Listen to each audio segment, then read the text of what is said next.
Janubiy Koreya haqida 100 ta fakt. Qani ketdik. Videoga like bosib, kanalga obuna bo'lish esingizdan chiqmasin. Shu oy oxirigacha 1000 ta bo'lishimiz kerak. Janubiy Koreya poytaxti Seul. Aholisi 52 milliondan oshiq. Rasmiy tili koreys tili. Pul birligi won. Mamlakat 1948-yilda tashkil topgan. Koreya urushi 1950-1953 yillarda bo'lgan. Dunyoning eng xavfsiz top 10 davlatlariga kiradi. Mamlakat hududining 70% tog'lardan iborat. Seulda 10 milliondan ortiq aholi yashaydi. Har yili 500 mingdan ortiq tug'ilish bo'ladi. Seul metrosida 23 ta faol tarmoq ishlaydi. Janubiy Koreya 5G internet joriy qilingan birinchi davlatlardan biri. Tug'ilish darajasi eng past davlatlardan biri. Koreyada maktab o'quvchilari kuniga 12 soat o'qiydi. Yiliga 100 minglab o'quvchilar imtihondan yiqiladi. Universitet imtihoni kunlari umuman shovqin bo'lmaydi. Imtihon payti samolyotlar qo'nishi kechiktiriladi. Ota-onalar farzandlarining ta'limiga oyiga minglab dollarlar sarflaydi. Koreyada o'rtacha ish vaqti haftasiga 52 soat. Koreyslarning 60% ish stressidan shikoyat qiladi.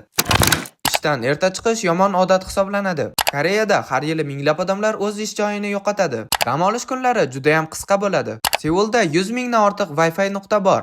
Naqd pul to'lov tizimi 100 dan ataga 10% ni tashkil etadi. Koreyada 90% bank xizmatlari onlayn amalga oshiriladi. 90% xizmatlar onlayn amalga oshiriladi. Koreyada robotlar restoranda xizmat qiladi. Axlatni noto'g'ri tashlash katta jarima bilan jazolanadi. Koreyada kechasi yolg'iz yurish juda xavfsiz. Oyna va liftlarda kamera bo'lishi majburiy. Janubiy Koreyada 3 mingdan ortiq orol bor. Sakura daraxtining gullashi bahorning boshida atigi 2 hafta davom etadi. Plastik operatsiya bo'yicha dunyoda top 1-o'rinda turadi. Aholining 30% kamida bir marta bo'lsa ham operatsiya qildirgan. Terini tozalash mahsulotlari yiliga 15 milliard dollar foyda qiladi. Erkaklar kosmetika bozori eng tez o'sayotgan soha. Seulda haftasiga bir kun mashina haydash taqiqlanadi. Jamoat transportlari kuniga 20 million yo'lovchi tashiydi. Metro 99% holatlarda o'z vaqtida keladi.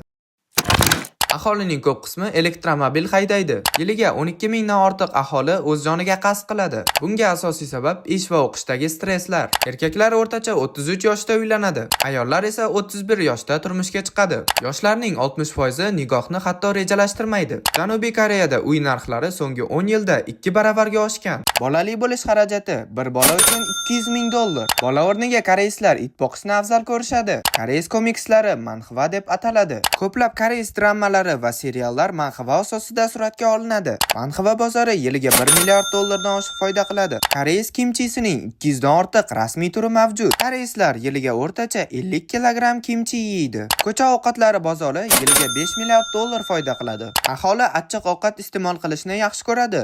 Hip-hop Koreya iqtisodiga yiliga 10 milliard dollardan oshiq foyda keltiradi. Turistlarning 30% aynan K-pop sabab Koreyaga keladi. Musiqa industriyasi oxirgi 10 yilda 5 baravar oshgan. Hip-hop Koreya brendini global miqyosga kuchaytirgan.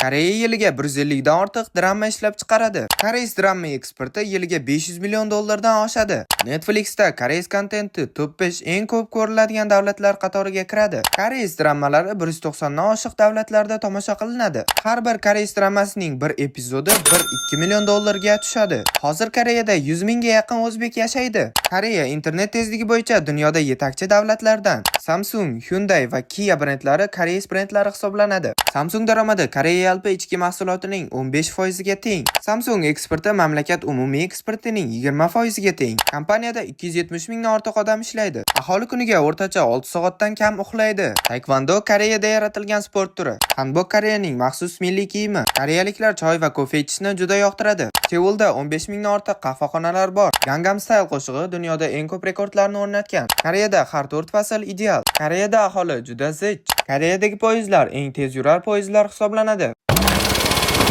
Koreyada minglab ibodatxonalar bor. Har yili yuzlab festivallar o'tkaziladi. Egilib salom berish hurmat belgisi hisoblanadi. Eng uzun daryo Han daryosi hisoblanadi. Koreyada 15 ta UNESCO merosi mavjud. Ta'lim darajasi bo'yicha eng yuqori mamlakatlardan. O'quvchilar o'rtasida raqobat juda ham katta. Texnologiya ishlab chiqarish sanoati juda rivojlangan. Hozirgi kunda koreys film va seriallarini butun dunyo tan olmoqda. Parazit filmi Oscar olgan. Kalmar o'yini Netflix tarixidagi eng mashhur serial. Sayohat uchun eng qulay davlatlardan biri. Koreyada ko'chada Wi-Fi bepul. Odamlar metroda umuman gapirishmaydi. Jamoat joylarida tartib juda qat'iy. Seul aholisi butun mamlakat aholisining 20% ni tashkil etadi. Koreyada har 5 ayoldan bittasi plastik jarrohlik operatsiyasini qilgan bo'ladi. Koreyada har yili 2 milliondan ortiq nikohdan voz kechiladi. Koreya ovqat chiqindilarining 90% dan o'g'it ishlab chiqaradi. Koreyada qancha chiqindi tashlaganingizga qarab pul to'laysiz. Do'stlar, bugungi videomiz shulardan iborat edi. Agar video yoqqan bo'lsa, like bosing va kanalimizga obuna bo'ling va keyingi video kim haqida bo'lishini yozib qoldiring.